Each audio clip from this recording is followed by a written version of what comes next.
The person who wants it the least wins. You've seen this happen your entire life, in negotiations, in relationships, in creative work.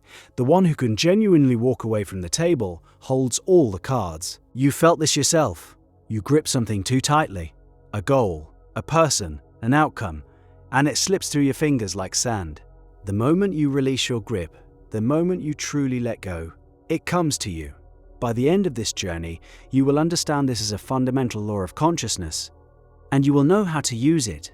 Think about the last time you desperately needed something to happen, a job offer, a text back, a project to succeed. Remember that feeling?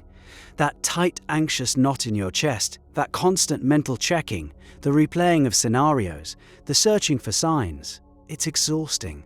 The energy of neediness, of grasping, is a frequency of lack. You are broadcasting to the universe and to your own subconscious mind the one core message: I do not have this. The universe, which only ever says yes to the state you embody, reflects that lack right back at you. This is the paradox of reversed effort, what some call the backward law. The more you consciously try to force an outcome, the more your subconscious mind resists. It's like trying to float by frantically thrashing in the water, you sink. The moment you relax, spread your arms, and trust the water to hold you, you float. Your desire creates a tension, a gap between where you are and where you want to be, and your nervous system lives inside that gap, drenched in the stress hormones of a reality you are trying to escape. But what if the desperation itself is the anchor holding you in place? The spiritual teacher Neville Goddard spoke of this constantly. His core teaching was that assumption, though false, if persisted in, will harden into fact. The key is persisted in. This is where most people fail. They assume the feeling of the wish fulfilled for 5 minutes during a meditation. Then they spend the next 23 hours and 55 minutes worrying, checking the 3D world for evidence, and feeling the anxiety of its absence. They are having an affair with their old reality. You cannot serve two masters. You cannot be the person who has it and the person who wants it at the same time. The person who has it is calm. They are at peace. They are occupied with other things because the matter is settled. So how do you get there? How do you genuinely feel that it is done when your senses are screaming that it is not? This is the work. It's a discipline of the mind, a mental diet.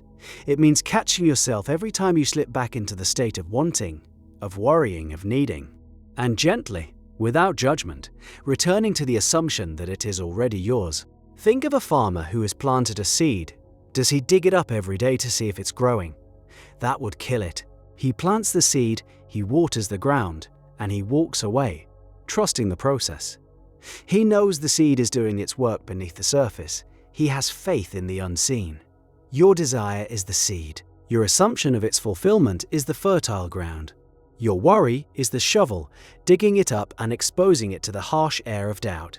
This is more than just positive thinking. Positive thinking is often a layer of paint over a deep feeling of lack. It's repeating affirmations while your stomach is in knots. It's a form of struggle. The real shift happens when you stop fighting the negative and simply assume the positive. You drop the rope. You stop the war in your mind. You just decide. You decide that your inner world is the only reality and the outer world is just a shadow, a delayed reflection of your former consciousness. It has no choice but to catch up. The Stoic philosophers had a term for this: apatheia. It's frequently mistranslated as apathy or indifference. It is an inner state of tranquility, of being undisturbed by external events. It is the equanimity that comes from knowing what is and is not in your control. The Stoics would argue that the outcome is never in your control. Only your response to it is. But we can take this a step further. Your state of consciousness is in your control. And your state of consciousness is the one cause. From this perspective, the outcome is the one thing you can control, just not by manipulating the outside world. You control it from within, by becoming the person who already has it. Imagine you've ordered a package online. You click buy. The transaction is complete. For the next few days, do you sit by the door, wringing your hands, wondering if it will ever arrive? You might check the tracking once or twice, but you go about your life with a calm knowing it's on its way. You are living in the end. This is the state, this relaxed, detached, confident expectation. That is the frequency that creates. The anxiety of needing it to be here right now is the frequency that repels. So what changed? You stopped making your inner peace conditional on the outer world. You detached from the outcome. Detachment does not mean you don't desire it. You do. The desire was the spark that started the whole process. Detachment means your happiness is not contingent on when or how it appears. You've placed the order, you know it's coming. You are free to enjoy the present moment. This is true freedom. When you can feel joy, peace, and wholeness before the evidence appears, you have mastered the game. You are no longer a puppet of your circumstances, you are the puppeteer. Think of the greatest athletes, artists, and innovators. In their peak moments, they describe a state of flow, a state of effortless action. They are so absorbed in the process, so present, that they are not thinking about winning or losing. They are one with the activity itself. The archer becomes the arrow, the dancer becomes the dance. In that state of non-resistance, of pure being, they achieve things that are impossible for the person who is trying, straining, and thinking about the result. Why? Because the conscious analytical mind, the ego, is a terrible micromanager. It's slow, it's fearful, it overthinks. The subconscious mind is where true genius lies. It's vast, intuitive, and connected to a field of infinite possibilities. By detaching from the outcome, you get your clumsy ego out of the way and let the master artist do its work. This is what the Taoists called Wu Wei. It's often translated as effortless action or non-doing. It's the art of acting in alignment with the natural flow of things, like a boatman steering his craft through a river current instead of trying to paddle against it. The boatman still has a destination. He still puts his oar in the water, but his effort is intelligent. It's cooperative. He is using the power of the river to get where he wants to go. The person who is attached to the outcome is paddling furiously upstream. They might make some progress, but they are exhausted fighting the very force that could carry them. So, how do you practice this? It begins with your body. Where do you feel the neediness, the anxiety? Is it a tightness in your shoulders, a pit in your stomach, a shallow breath? Take a moment right now. Breathe into that place. Intentionally soften the muscles around it. Unclench your jaw. Drop your shoulders. Your physiology is the anchor for your psychological state. By consciously relaxing the body, you send a signal to your brain that you are safe, that the threat, the lack, is an illusion. You are calming the frantic animal part of your brain that believes it needs this thing to survive. You are reminding it that you are whole and complete right now, with or without it. The second practice is to deliberately turn your attention away. Once you have set your intention, once you have felt what it would feel like to be the person who has your desire, your work is done. Now, go live your life. Get absorbed in a hobby. Go for a walk in nature. Call a friend and listen deeply to their story. The goal is to forget you are waiting. This is the hardest part. It's an act of radical trust. You are trusting that the seed is growing in the dark. You are trusting that the package is on its way. Every time your mind wanders back to it, gently acknowledge it, and then redirect it. Thank you for the reminder, but it's handled. Then put your focus back on the present moment. What if the outcome you want is to escape a painful situation? How can you detach from wanting that?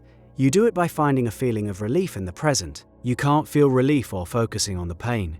You must find a way to generate the feeling of relief first. Close your eyes. Imagine the problem is solved. What is the very first physical sensation you would feel?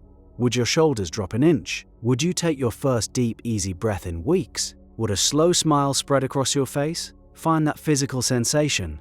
Linger there. That is the feeling, that is the state. Your job is to return to that feeling of relief again and again until it becomes your dominant state of being. You are using your imagination to create a refuge inside yourself. And as you inhabit that refuge, the outer world will begin to rearrange itself around your new vibration. This explains why gratitude is so powerful. True gratitude is the feeling of having received. It's the emotion of the wish already fulfilled. When you feel genuinely grateful for something you desire, as if it has already happened, you are vibrating at the exact frequency of its manifestation.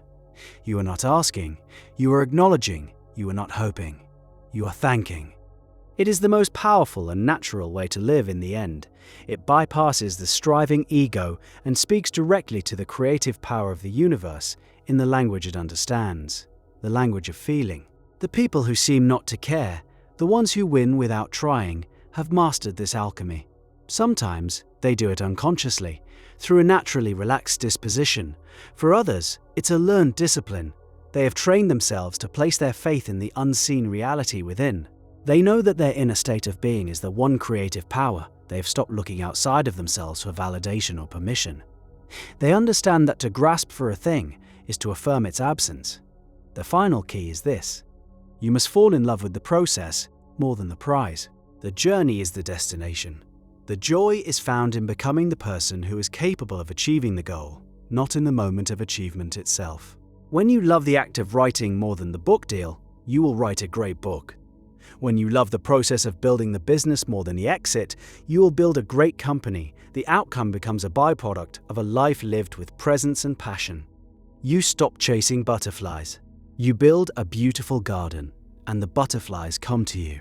This is the ultimate paradox. The thing you desire will only come to you when you no longer need it, when your happiness is no longer dependent on it. Because in that moment of release, you have become a vibrational match for it. You have filled the inner void yourself, so the universe is free to fill the outer one. Look at your life. The moments of greatest success and joy probably came when you were least expecting them, when you were simply enjoying the ride. Your challenge is to stop fighting, stop struggling, stop paddling upstream. Identify the desire. Feel with all your senses what it would be like to have it now. Feel the relief, the joy, the peace. And then let it go. Drop the rope. Turn your attention to the beauty of the present moment. Trust the seed. Trust the process. The harvest is assured. Your inner world is the garden. Tend to it, and the flowers will bloom on their own.